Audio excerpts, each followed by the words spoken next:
Hello, and welcome to episode 20, yay, of the Learn English Fast podcast. Thank you so much for watching or listening to me today.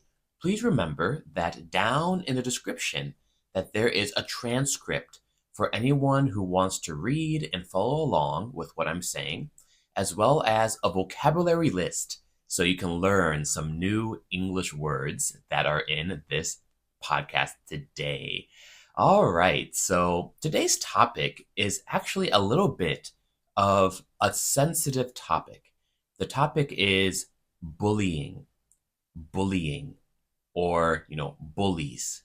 So, what is a bully? A bully is someone who hurts someone else, mainly because they want to feel better than that person. They want to be higher than that person.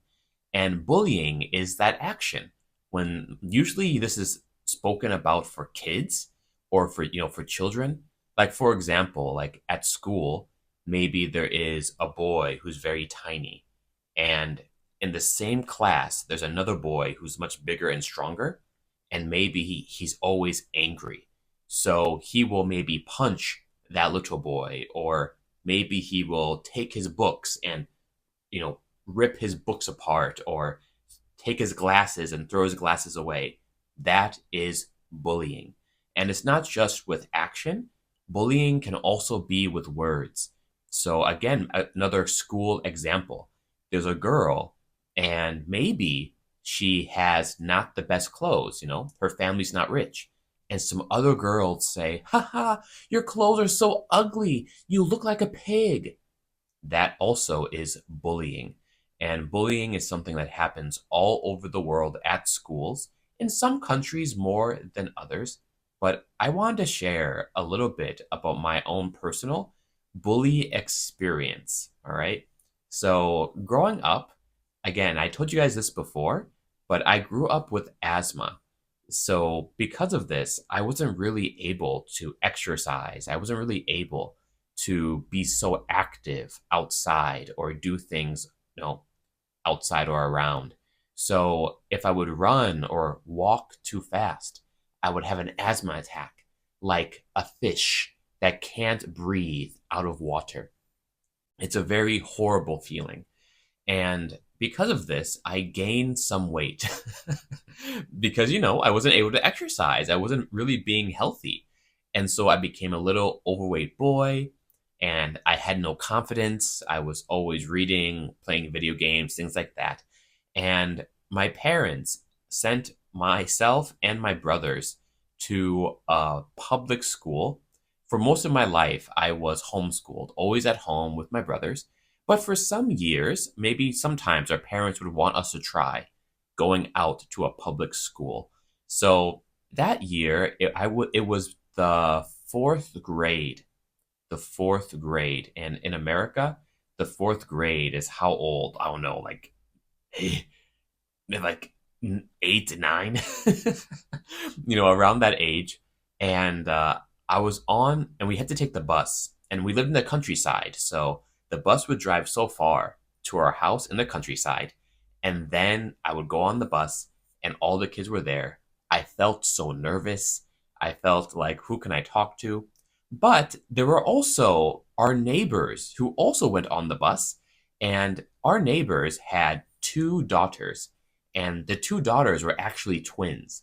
So two girls, they looked the exact same. It was crazy. And on the bus, they were very kind. They would talk to me because, we're neighbors. And at the school, there was one boy who would always bully me. He would always pick on me because he knew I had no confidence, and I wasn't a very healthy guy either. I was kind of chubby, and he would laugh at me. And what else would he do? On the bus, he would spit on the seat and spit on me. He would use his nose, and he would sneeze, achoo, and put his snot on me or next to me on the chair. It was very disgusting. And he would push me, and I remember he would, pull my shirt, and I wasn't happy. But the two twins, they would always protect me. They would always defend me. And they would say, "Hey, stop that. Stop that." And I always felt, wow, they really like me. They care for me, you know?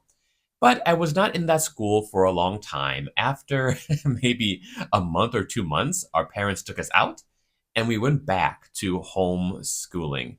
Yeah, so that wasn't a good experience. Another type of bullying that I experienced is when I was in high school. I was in high school. So I was in the ninth grade. So in America, we have different types of grade systems, right? We have first grade all the way to 12th grade. And ninth grade through 12th grade is high school. And there are different levels, and we call different names for those grades. Ninth grade is freshman. 10th grade is sophomore, 11th grade is junior, and 12th grade is senior. So in my freshman year, my parents took me to a high school to see, how it is, how will I do. So I went to this high school, and at that high school, it was nice, but again, I had like no confidence at all. I never have confidence. And so I went there. I didn't make too many friends. I remember I was introduced in the class because we didn't go there at the beginning of the year. It was in the middle of the year. So I was, the transfer student. And in so many TV shows or animes, the transfer student is very, cool, mysterious, amazing. But I wasn't cool. I was a fat boy. And so and so I'm there, I'm very shy. And some kids are nice to me, they talk with me. But during our PE class, physical education, I wasn't good at running or anything. So the PE course I chose was archery. Archery. You have a bow and you shoot the arrow. Archery. And at archery, there were my group was a group of four, sorry, no, three juniors. So, no, 2 years older than me, 2 years ahead of me. And in that group, they found out I was homeschooled. And they found out that I did not really have so much like world experience.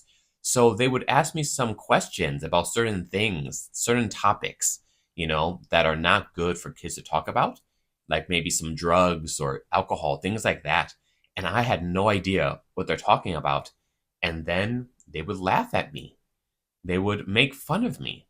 And every single day, they would joke about me and laugh at me and say, "Oh, you don't know this, you don't know this." Like, "Oh, you're like a baby." And it really hurt my feelings. But there was one person in that group who didn't really laugh at me, and she kind of protected me. It was this one girl, and she was kind of creepy and crazy because she would always follow me around, and she really wanted me to go to the prom dance with her. Because for junior year and senior year in America schools, there's a special dance called prom, where you have a date, you go, you dance. It's very fun, but I never been. And she kept calling me my prom date, my prom date. Come on, let's go. But I didn't know her, and she's kind of freaky, and she would follow me around. I would go to the bathroom, and then this girl would be outside the bathroom waiting for me. It was very scary for me. I'm like, why does this girl like me so much? I don't know. But that was another. She helped me, but the other guys, they would always bully me. And so after a few months again, our parents took me out of that school and we went back to homeschooling. Yeah, so that's a little bit of my bullying experience. I'm sure maybe you guys have some bullying experience as well, maybe in your own life, or maybe you were the bully. Here in Japan, and maybe I think maybe in Korea and some other countries as well, bullying is actually a very heavy thing in many places, especially in the countryside schools in Japan. I was talking with my wife, who's Japanese, the other day, and she was telling me that in the Japanese side, the countryside in Japan, the bullying is so, so severe that if someone new comes, they really bully that kid. and no one supports them. None of the adults, none of the kids support him. And so that kid committed, he committed suicide. He killed himself. And it was very, very sad. And it was a very, how do I say, surprising for me to see that in Japan, the bullying is such a strong and heavy thing. And I really believe that bullies, people who bully, that they have no confidence in themselves. They have no security in themselves. That's why they have to bully other people to make themselves feel confident, to make themselves feel higher, to make themselves feel better, because maybe they have some problems in their heart. And most of the bullies that I met or that hurt me, many of them come from broken families. Maybe their father and mother are divorced, so their father is not at home. They have no father figure. So they need to find confidence in other ways. So they try to bully the weak. They try to bully the weak. And so it's actually very sad. I feel a little bit sorry for bullies, but at the same time, we should not let them continue to bully other people. If you see a bully, if you see another kid or someone, bullying another person, you should try to stop them, because that will cause so much hurt to the person who's being bullied. Even now, I'm 29, but I still remember the times I was bullied so clearly. It's left like a little scar in my heart, and it caused me to have fear and have no confidence in making relationships. Because sometimes when I was in high school, I wanted to make a new friend, but I had the feeling, oh, maybe they'll bully me too. There was that fear. It made me have no confidence. And so I encourage you, don't be a bully, be a friend. Be someone who encourages. Oh, I have another story I just want to share with you. So again, my last year in high school, so at that time, I gained some more confidence my senior year. And I grew in my relationship with Jesus at that time. And there was one guy who kept trying to bully me as well. He would push me and he would say mean things to me, things like that. And I really wanted to get revenge on this guy. But I remember that in the Bible, it says you should turn the other cheek. You should bless someone who hurts you. So I said, okay, God, I am going to pray for this person. So every day I prayed for that bully. I prayed, God, today, give him your peace, give him your joy. And every time I would see him, I would say, hey, how you doing? I would be so kind to him. And eventually, he stopped bullying me. He stopped pushing me. He stopped saying bad things to me. And he actually became my friend. And I learned about his life, about his mom and his dad who separated. And he had a problem with the relationships with his family, with his brothers and sisters, with everyone. So then I understood why he felt he needed to bully. But he became my good friend. So that's just a little story for you guys. So please tell me, what are your experience with bullies? How do you deal with them? What about your country? What does your country do about them? Thank you so much for listening. Please write down what you experienced down in the comments. I want to know. All right, so that's really about it for me today. Thank you so much for listening. Thank you so much for watching. Please remember that we have this transcript down below, as well as a vocabulary list. Also, we have a special 7-week course or 4-week course for those of you who want to practice your English with me. Please feel free to talk with me. We have a special 30-minute free trial lesson. All right, so anyway, do your best with your English, and I will see you later. Bye-bye.